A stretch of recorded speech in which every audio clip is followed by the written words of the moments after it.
Hello guys, good morning and namaste. Welcome back to my channel Priyanka छ।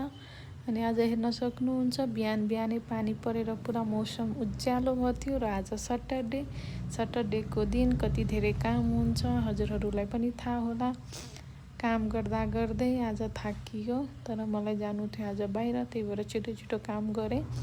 पुरा बेडसिटहरू change गरेर clean गरेँ room, अनि लुगा धुन पनि थियो धेरै, अनि पुरा किचन साफ गरेर मजाले मैले बडाल कुडाल गरिसकेँ।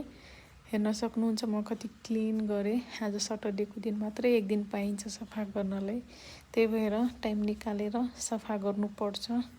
सफा गरेँ मजाले, अनि त्यसपछि मैले खाना पनि पकाएँ। पछि हेर्न सक्नुहुन्छ अहिले क्लिन गरेँ, पुरा मजाले क्लिन भइसकेको छ। अनि चुल्हा पनि धेरै फोहोर थियो, अनि चुल्हा पनि क्लिन गरेँ मजाले। त्यसपछि झाडु लगाएँ किचनमा, रुममा पुरा झाडु लगाइसकेपछि पोछा लगाएँ। पोछाको भिडियो छैन होला, तर मैले मजाले क्लिन गरेर अनि गएँ म नुहाउन।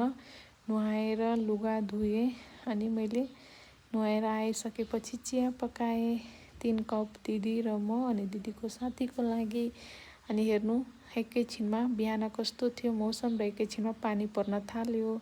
पानी परिसकेपछि हामी चिया पाक्यो, अनि चिया खाएँ। चिया खाएपछि नुहाइधुवाइ गरेर म गएँ साथीकोमा। आज खानाको लागि बोलाएको थियो, अनि खाना खान गएको थिएँ। त्यहाँ पाक्यो मासु कुखुराको। हेर्न सक्नुहुन्छ कस्तो मिठो, हेर्दा नै कस्तो मिठो छ। मासु पाक्यो, अनि साग, अनि राइस, अनि टमाटरको चटनी पाकेको थियो। खानालाई पनि मजा आयो। सटरडेको दिन इन्जोय गरेँ। एक दिन त छुट्टी हुन्छ हप्तामा, त्यही भएर आजकल मेरो ब्लग पनि आउँदैन, र यो सानो मिनी ब्लग इन्जोय गर्नुहोला। धेरै गाह्रो छ गाइज भिडियो बनाउनलाई। Bye bye, take care.